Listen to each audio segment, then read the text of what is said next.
तो वहीं महाकुंभ में अपना अलग अंदाज रखने वाले एक बाबा, जिन्हें पान वाले बाबा के नाम से जाना जाता है। जो भी भक्त इन बाबा के पास आते हैं उन्हें ये आशीर्वाद के रूप में पान देते हैं। जनतंत्र टीवी के संवाददाता अवनीश कुमार ने महंत गिरिधारी दास महाराज से खास बातचीत की है। देखिए रिपोर्ट। प्रयागराज महाकुंभ में साधु संत आए हैं, उनका अलग अलग अंदाज है। प्रयागराज महाकुंभ में एक साधु ऐसे भी हैं, महंत गिरधारी दास जी महाराज हैं। उनको पान वाले बाबा भी कहा जाता है। ये पान जो है यहाँ लगता है और महाराज जी खुद अपने हाथों से भक्तों को पान देते हैं। जो भी आशीर्वाद लेता है उसको आशीर्वाद के रूप में यहाँ से पान मिलता है। तमाम यहाँ भक्त हैं जो आए हुए हैं, उनको भी पान दिया गया है और महाराज जी से ही पूछते हैं कि पान का क्या महत्व है। सबसे पहले तो ये बताइए कि आप कहाँ से आए हैं और आपको पान वाला बाबा कहा जाता है।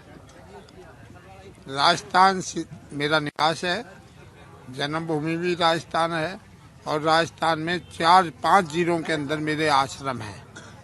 कहीं गौ अभ्यारण्य बना रखा है, गौशाला नहीं, गौ अभ्यारण्य बना रखा है राजस्थान में, जयपुर में मानस परिवार बना रखा है, ब्रह्मपीठ, ब्रह्मधाम और परशुराम भवन मानस परिवार बना रखा है मैंने। और हर जगह यज्ञ करता रहता हूँ, वहाँ मेरा पान का प्रसाद जाता है।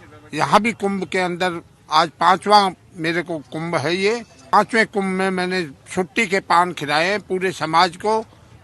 जो भी भगत आते हैं उनको पान का प्रसाद बांटता रहता हूँ, क्योंकि पत्रम पुष्पम फलम तोय, पान पुष्प से देवता राजी होते हैं। इनमें लौंग, इलायची, पूंगी फल, तांबूर देवताओं को समर्पण किया जाता है। हनुमत राज जी को हाथ में लड्डू, मुख में पान, 12 वर्ष के वीर हनुमान। तो ऐसे यानी कि इस तांबूर की महिमा है। इससे अनेक प्रकार के रोग कटते हैं। इसमें 13 गुण तमोर में 13 गुण हैं। 13 गुण तमोर में, नींबू में गुण 20, 12 गुण आम में, इमली में 32।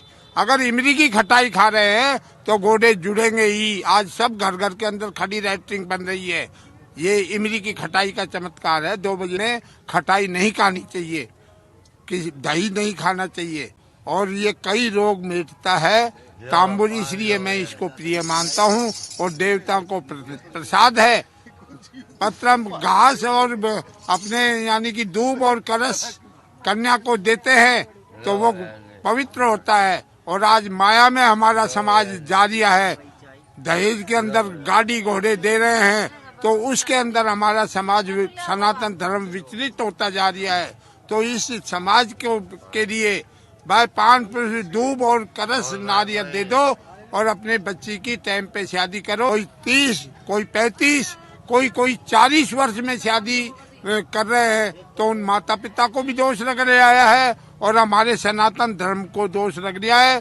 गंगा, गीता और गायत्री अगर ये रोप हो जाएगी तो सनातन धर्म रोप हो जाएगा। सनातन धर्म का गट्ठर जोड़ो। गौ माता को राष्ट्र माता घोषित नहीं कर पाओ तो राज्य माता तो घोषित करो। राजस्थान में के मुख्यमंत्री को खास हिदायत है, जुलूस भी निकाल दिया हूँ और 5 आश्रम में मेरी गौशाला है। कोई सरकार से अनुदान नहीं ले लिया।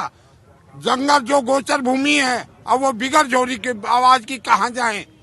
जंगल गोचर भूमियों को भामाशाहों ने बेच खाई। तो राज्य सरकार इतना अपना ध्यान दे कि उन गोचर भूमियों को मुक्त कराए, जैसे हमारे योगी राज जी कर रहे हैं। गोरखपीठ के जो है आज 1 नंबर के ऊपर जा रहे हैं वो समाज में, और उनको बदनाम करने के लिए नाना प्रकार की शक्तियां लगी हुई है। तो योगी राज बदनाम नहीं होंगे। उनका 19 का कुंभ भी मैंने देखा है। अगर किसी ने नारंगी खा के पटकी है तो पीठ मुड़ के देखा तो सिरका नहीं मिला। और आज इस कुंभ को देख रहे हो 25 को, तो यहाँ गंदगी का ढेर लगा हुआ है और सब खारसों में कनात की लैट्रिन दी है, 3-3, 4-4, 5-5। जो एक महंत की हो गई, एक उप महंत की हो गई। 3 लैट्रिन में 200 आदमी कैसे जाएंगे। 3-3 ठूटियां दे रहे हैं। आज वहाँ 15-15, 20-20 ठूटियां दी थी 19 में, और आज पीपा फुल नारे के ऊपर लगा दिए गए। बाबा पान का जिक्र कर रहे थे कि कई रोग दूर होते, कौन कौन से रोग दूर होते हैं?